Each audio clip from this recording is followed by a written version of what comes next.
الحمدللہ رب العالمین والصلاة والسلام علی سید المرسلین اما بعد فاعوذ باللہ من الشیطان الرجیم بسم اللہ الرحمن الرحیم۔ تقلید کا موضوع ہمارے ہاں بڑا اختلافی ہے اور بڑا پریشان کن ہے۔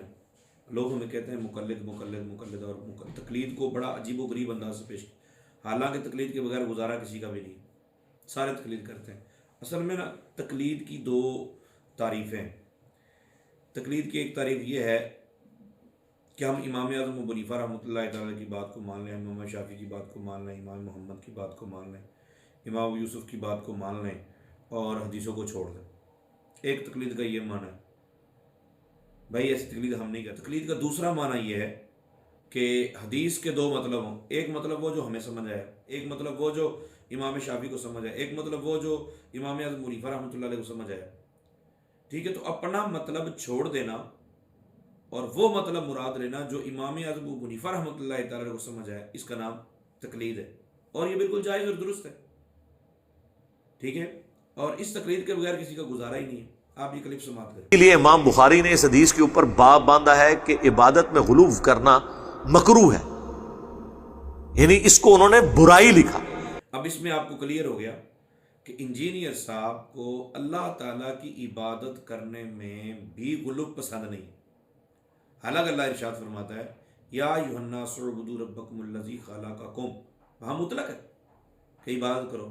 کئی جگہوں پہ اللہ تعالیٰ نے ارشاد میں من تطوع خیرا فہو خیر اللہ، کہ جو اس میں مزید کوشش کرے گا اس کو اللہ اجر عطا فرمائے گا۔ 30 روزے فرض ہیں، اس کے علاوہ بھی کوئی اگر رکھتا ہے تو اجر ثواب ضرور ملے گا۔ لیکن انجینئر صاحب یہاں امام بخاری رحمۃ اللہ تعالیٰ کی تقلید کرنا چاہتے ہیں۔ انجینئر صاحب کہہ رہے ہیں کہ امام بخاری نے چونکہ اس سے یہ مراد لی ہے لہذا میں بھی وہی کروں۔ تو یہ کیا، یہ تقلید نہیں؟ میرے پیارے بھائی، تقلید ہر ایک کو کرنی پڑے گی۔ اب یہ فالورز کو سوچ لینا چاہیے کہ وہ انجینئر صاحب کی تقلید کریں گے۔ انجینئر صاحب کی تقلید میں سارے بابوں کو غلط کہہ رہے ہیں نا، حالانکہ جو اپنے مطلب کے بابے ہوتے ہیں ان کو مان لیتے ہیں۔ امام ذہبی بھی بابا جی ہیں، ان کو مان لیتے ہیں۔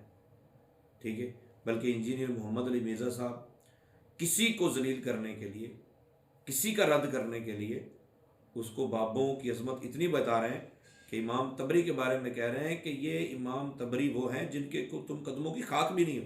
لیکن وہ ایک لال داڑھی والا بیٹھا ہوا ہے کعبے کے اندر، ایک لال رومال والا ہے، ایک لال داڑھی والا بھی ہے، اپنی مرضی کا دین لوگوں کو بتا رہا ہوتا ہے۔ وہ یہ آیت پڑھ کے کہہ رہا تھا دیکھیں جی اس آیت کی تعریف کرتے ہیں بریلوی، اس میں تو قرآن کو نور کہا گیا ہے۔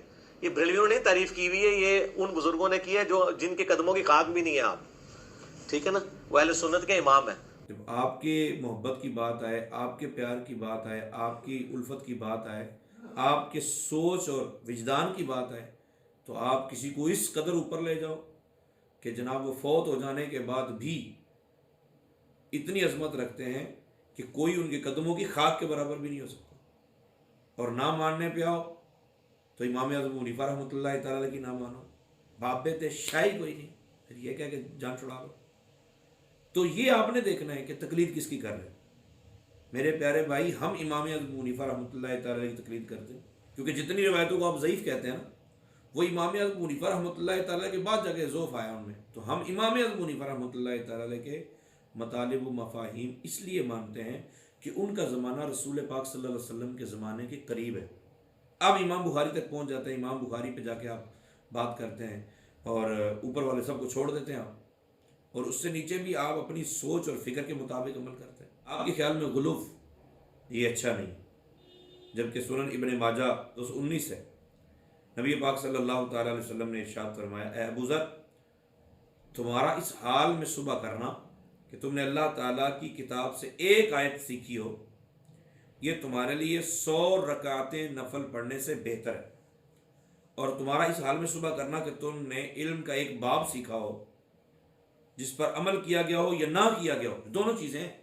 سیکھ لیا، عمل کرنے کا اور زیادہ اجر و ثواب، لیکن عمل نہ بھی کیا گیا ہو تو یہ تمہارے لیے 1000 نوافل پڑھنے سے بہتر ہے۔